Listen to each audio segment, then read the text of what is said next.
Hello everyone, welcome to मीशू जी के study. दोस्तों, आज की वीडियो में हम करने वाले हैं सामान्य ज्ञान के प्रश्न। सारे प्रश्न बहुत ही इंपॉर्टेंट हैं, सिलेक्टेड हैं। अगर आप किसी भी गवर्नमेंट एग्जाम्स की प्रिपरेशन कर रहे हैं तो ये प्रश्न आप लोगों के लिए बहुत ही बेनिफिशियल होने वाले हैं। आप इन प्रश्नों को अच्छे से याद कर लीजिए और वीडियो को पूरा जरूर देखिए क्योंकि सारे क्वेश्चन बहुत ही इंपॉर्टेंट है।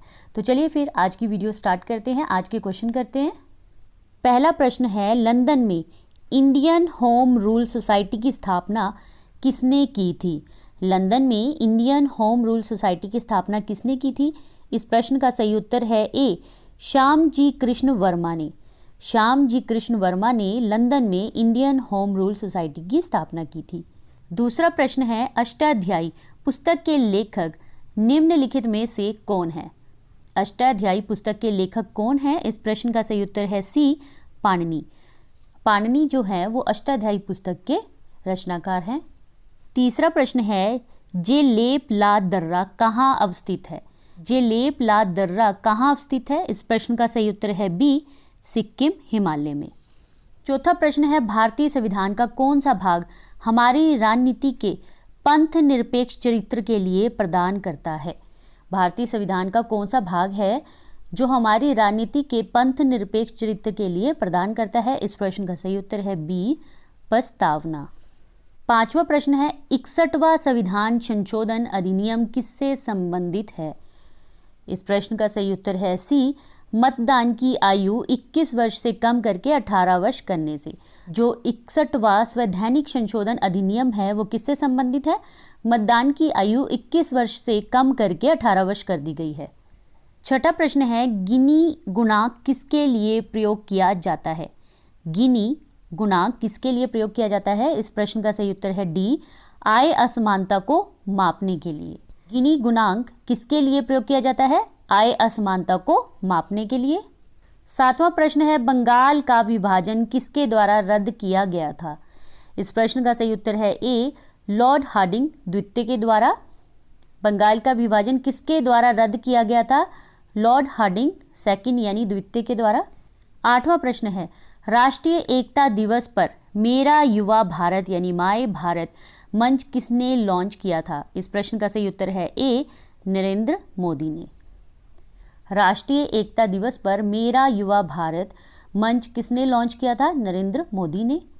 प्रधानमंत्री श्री नरेंद्र मोदी ने 31 अक्टूबर को राष्ट्रीय एकता दिवस पर कर्तव्य पथ पर देश के युवाओं के लिए मेरा युवा Bharat my Bharat platform launch किया था। नौवां प्रश्न है, दिल्ली के किस सुल्तान ने मंगोल आक्रमण पर जीत और सुरक्षा के लिए एक मजबूत और विशाल स्थायी सेना की स्थापना की थी? इस प्रश्न का सही उत्तर है ए, अलाउद्दीन खिलजी ने। 10वां प्रश्न है, किस मुगल सम्राट ने 1613 ईस्वी में अंग्रेजी ईस्ट इंडिया कंपनी को सूरत में अपना कारखाना स्थापित करने की अनुमति दी थी? इस प्रश्न का सही उत्तर है बी, जहांगीर ने। जहांगीर ने 1613 में अंग्रेजी ईस्ट इंडिया कंपनी को सूरत में अपना कारखाना स्थापित करने की अनुमति दी थी। 11वां प्रश्न है, अनुसूचित जाति के छात्रों को गुणवत्तापूर्ण शिक्षा प्रदान करने के लिए निम्नलिखित में से कौन सी योजना शुरू की गई? इस प्रश्न का सही उत्तर है डी, श्रेष्ठ। कौन सी योजना शुरू की गई है? श्रेष्ठ। 12वां प्रश्न है, निम्नलिखित में से शुंग वंश या साम्राज्य के संस्थापक कौन थे? इस प्रश्न का सही उत्तर है सी, पुष्यमित्र। शुंग वंश के संस्थापक कौन थे? पुष्यमित्र। हमारा 13वां प्रश्न है, निम्नलिखित में से कौन सा आदिवासी या किसान विद्रोह हिंदू जमींदारों के खिलाफ था? इस प्रश्न का सही उत्तर है बी, मोपला विद्रोह। जो मोपला विद्रोह था वो आदिवासी और किसानों का विद्रोह था जो हिंदू जमींदारों के खिलाफ था। 14वां प्रश्न है, निम्नलिखित में से कौन सी तमिलनाडु की सबसे ऊंची चोटी है? इस प्रश्न का सही उत्तर है डी, डोडा बेटा।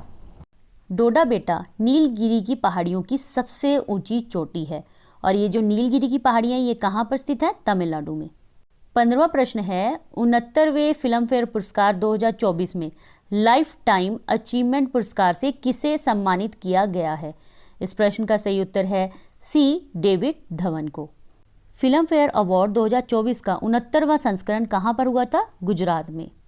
16वां प्रश्न है, निम्नलिखित में से किस व्यक्ति ने किताब उल हिंद नामक पुस्तक लिखी है? किस व्यक्ति ने किताब उल हिंद नामक पुस्तक लिखी है? इस प्रश्न का सही उत्तर है बी, अल ब्रूनी ने। 17वां प्रश्न है, सार्वजनिक वितरण प्रणाली किस पंचवर्षीय योजना से एक स्थायी योजना बन गई थी? इस प्रश्न का सही उत्तर है ए, 7वीं पंचवर्षीय योजना के दौरान। 18वां प्रश्न है, भारतीय संविधान का कौन सा अनुच्छेद भारत की द्विसदनीय संसद का प्रावधान करता है? भारतीय संविधान का वह कौन सा अनुच्छेद है जो भारत की द्विसदनीय संसद का प्रावधान करता है? इस प्रश्न का सही उत्तर है सी, अनुच्छेद 79। 19वां प्रश्न है, निम्नलिखित में से किस राज्य सरकार ने लेक लड़की योजना को मंजूरी दी है? किस राज्य सरकार ने लेक लड़की योजना को मंजूरी दी है? इस प्रश्न का सही उत्तर है डी, महाराष्ट्र। महाराष्ट्र सरकार ने लेक लड़की यानी कि प्यारी बेटी योजना को मंजूरी दी है। यह पीले या भगवा राशन कार्ड रखने वाले परिवारों पर लागू होगा। राज्य सरकार ने कहा है कि इस योजना को 1 अप्रैल 2023 के बाद जन्मी लड़कियों के लिए प्रभावी होगी। यह योजना गरीब परिवार की बेटी के लिए 1 लाख रुपए की वित्तीय सहायता प्रदान करेगी। 20वां प्रश्न है, अकबर की राजपूत नीति के प्रमुख अवयव कौन से थे? एक बार सारे ऑप्शन पढ़ेंगे। ऑप्शन ए, राजपूतों के साथ वैवाहिक संबंध स्थापित करना। ऑप्शन बी, राजपूत राज्यों को पूर्ण स्वायत्तता और सुरक्षा प्रदान करना। ऑप्शन सी, मनसबदारों और गवर्नरों के रूप में राजपूत प्रमुख की नियुक्ति। ऑप्शन डी, उपरोक्त सभी। इस प्रश्न का सही उत्तर है डी, उपरोक्त सभी। अकबर की जो राजपूत नीति थी उसमें ये तीनों पॉइंट आते हैं। 21वां प्रश्न है, गदर आंदोलन की स्थापना किसने की थी? इस प्रश्न का सही उत्तर है सी, लाला हरदयाल ने। गदर आंदोलन की स्थापना किसने की थी? लाला हरदयाल ने। गदर पार्टी के संस्थापक अध्यक्ष सोहन सिंह भकना थे और लाला हरदयाल इस पार्टी के सह संस्थापक थे। सैन फ्रांसिस्को के युगांतर आश्रम में गदर आंदोलन का मुख्यालय स्थापित किया गया था। 22वां प्रश्न है, फेन किस देश की स्थानीय पवन है? इस प्रश्न का सही उत्तर है डी, स्विट्जरलैंड। जो फेन है वो स्विट्जरलैंड की स्थानीय पवन है। 23वां प्रश्न है, लोदी वंश किसके द्वारा स्थापित किया गया था? लोदी वंश किसके द्वारा स्थापित किया गया था? इस प्रश्न का सही उत्तर है बी, बहलोल खान लोदी के द्वारा। 24वां प्रश्न है, यदि स्टील को गर्म करके लाल किया जाता है और फिर धीरे धीरे ठंडा किया जाता है तो इस प्रक्रिया को क्या कहा जाता है? इस प्रश्न का सही उत्तर है ए, एनीलिंग। स्टील को गर्म करके लाल किया जाता है और फिर धीरे धीरे ठंडा किया जाता है। इस प्रक्रिया को एनीलिंग कहा जाता है।